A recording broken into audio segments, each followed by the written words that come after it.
hozirgi paytda student bo'lish kerak, talaba bo'lish kerak. U ko'proq o'qish kerak. Bugungi kunda universitet bitiruvchilarida eng katta yetishmayotgan ko'nikma nima deb o'ylaysiz?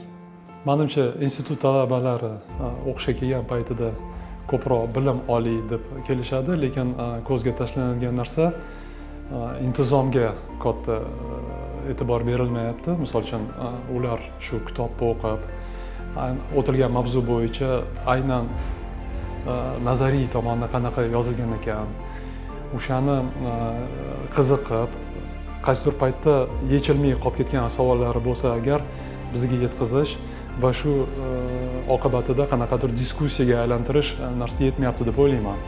Sekin ishlayotgan paytimizda ko'rib turibman, ozgina uyg'onishyapti talabalar, где-то 20% qiziqish bildirishni boshlayapti. Qolgan 80% esa qanaqadir недоверие bor, то есть oxirigacha ishonmayapti domlaga. No, keyingi darslarda ko'rib turibman, что bu narsa masalani ham hal qilyapmiz. Hozirgi talabalarda asosiy intizom kamroq.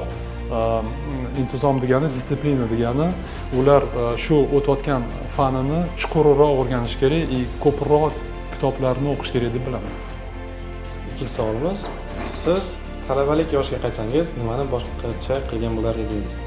Ko'proq ishlashni o'ylardim. Shuning uchun darsdan qochib ishga borardim. O'qishim zaochniy edi, sirtki edi. Hozirgi paytda eski davrlarni eslasam, ishlash har doim ulguramiz. Hozirgi paytda o'qish paytida student bo'lish kerak, talaba bo'lish kerak. U ko'proq o'qish kerak. Ishni keyinchalik o'ylaydi. Ishga birinchi munosabatlari 3-kursda, 4-kursda qiziqish paydo bo'lib, sekin kirishni boshlash kerak. Lekin qolgan paytda ko'proq talaba bo'lish kerak. Men yoshligimda shu narsani tushunmasdim, parallel ravishda ishlardim. Menimcha, studentlik davrini oxirigacha men his qilmaganman deb o'ylayman. Shu savol, siz TIFT universitetida lektor sifatida talabalarga dars berib, qanday xulosalar oldingiz? Shu oliygohi rektori Azizxon Asrorovich taklif qilganlar, ularning bitta tushunchalari bor, bu men uchun juda muhim. Ular amaliyotdan praktikantlarni olib kelib, shu o'zlarining oliygohlariga qo'shtirib, как бы balans ushlayaptilar. Nazariya bilan amaliyotda balansini ushlayaptilar va nazariyani amaliyotga yaqinlashtiryaptilar. Azizxon Asrorovich takliflariga binoan men shu yerda domlalik qilishni boshladim.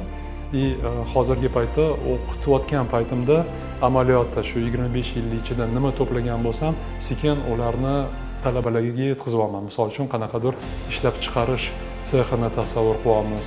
Ichida misol uchun shu paypoq ishlab chiqarish sexi, asbob-uskunalar, bino inshootlar, o'sha moliyalarni qayerdan to'ldirsak bo'ladi. O'sha moliyalarni bankdan olayotganimizda bank aynan nimaga qarab shu moliyani ajratadi. Ajratgandan keyin qanaqa qilib, nima foydadan shu kreditlarni yopa olamiz degan mavzularda real hayotiy misollarni keltirib o'qityapman. To'rtinchi savol, ma'lumki, nazariy bilimlar amaliyot uchun yetarli bo'lmaydi. Siz bir qancha banklarni boshqargan mutaxassis sifatida talabalarga ko'proq nimani o'rgatishga harakat qilyapsiz?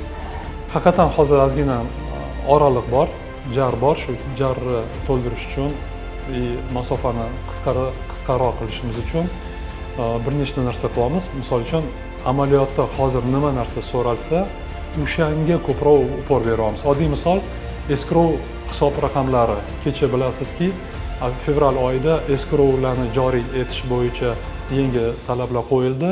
Hozirgi hamma bitimlar, shu ipoteka bitimi bo'ladimi yo avtokredit bitimi bo'ladimi, u yerda escrow hisob raqamlarini ishlatgan holatda amaliyotni amalga oshirsa bo'ladi. Aynan shu narsa teoriyada, silabuslarda bunaqa savol ham yo'q. Поэтому amaliyotda shu narsa borligi uchun biz ko'proq shu narsaga e'tibor beryapmiz. Ikkinchi misol uchun nimaga hozir davlatimiz ko'proq naqdsiz to'lovlarga o'tyapti? Nimaga 1-apreldan boshlab bir nechta mahsulotlarga faqat naqdsiz yo'li bilan hisob-kitoblar qilasizlar deyapti? Shuni nazariy tomondan va amaliy tomondan tushuntirib berish harakatini qilyapman. 5-savol, oliy ta'lim tizimida o'zgartirishi kerak bo'lgan narsa bo'lganda nimani o'zgartirgan bo'lardingiz? man hozir amaliyotdan ko'proq yaxshi o'zini ishini biladigan уже 20-30 yoshlik stajiga ega bo'lgan mutaxassislarni jalb qilardim и ko'proq хотя бы amaliyotdan boshlab keyin nazariyga ham ma'ruzalarga ham qo'shtirardim. Shuni evaziga aynan zaказчик o'ziga kerakli bo'lgan narsani o'qitardi. Bizda hozir bank tizimida o'zini ishini yaxshi bilgan, shu oxirgi 5-10 yilda hattoki raqamlashtirishga ancha xizmat qilgan mutaxassislar bor. Ular hozir bizga как весовой mutaxassislar bo'lganligi uchun biz ularni bu yoqqa jalb qilib, ko'proq shu raqamlashtirish ichidagi produktlar, qanaqa qilib ular offlayndan onlaynga o'tkaza olgan, bu yerda qanaqa jarayonlar kuzatilgan, qanaqa risklar, fraudlar vujudga kelganligini ko'rsatib beradigan mutaxassislar hisoblanadi. Biz siz bilan nazariyada umumiy kredit bu nima, depozit bu nima, bank bu nima degan narsani yaxshi tushunib olsak, bu yoqda amaliyda bu kreditlar onlayn ko'rinishida qanaqa sotiladi, skoringda nimaga ahamiyat beriladi, fraud nazoratlarida nimaga urg'u beriladi, kredit berilgandan keyin data analitiklar, risk xodimlari nimaga ahamiyat beradi, shu narsani tushuntirib beradigan mutaxassislar ko'proq bo'lishi kerak deb o'ylaymiz. Oxirgi savolimiz, Ulug'bek aka, hozirgi kunda 25 yillik amaliyotchi sifatida ishlagansiz bankda va hozirgi kunda lektorlik sizni zavqlantiryaptimi? Talabalarga yangi bilim berish. Albatta, mani ota-onam o'zi domla bo'lishgan, maktab, o'rta maktabda direktorlari, o'sha yerda o'qituvchilari bo'lishgan.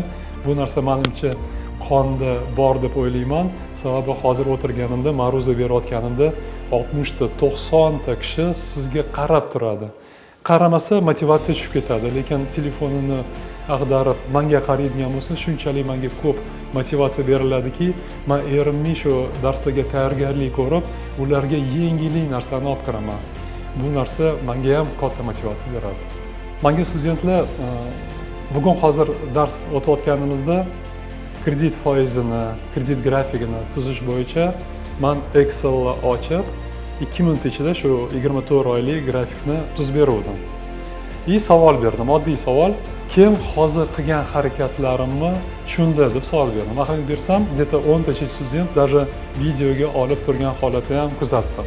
Men videodan qo'rqmayman, xursandman meni videoga olishayotganidan.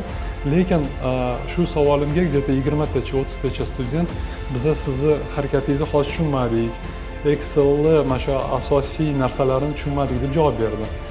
Bu degani bizani hozirgi o'sayotgan xodimlarimiz ko'proq Instagramda, boshqa ijtimoiy tarmoqlarda o'tiribdiki, lekin bizga ofisniy programmada oddiy birlamchi ma'lumotlarga ega emasligini kuzatib turibman. Shuning uchun biz kutilmagan holatda men ularga Excel'da tashlab berdim, har bittasiga поручение berdim, как бы topshiriq berdim.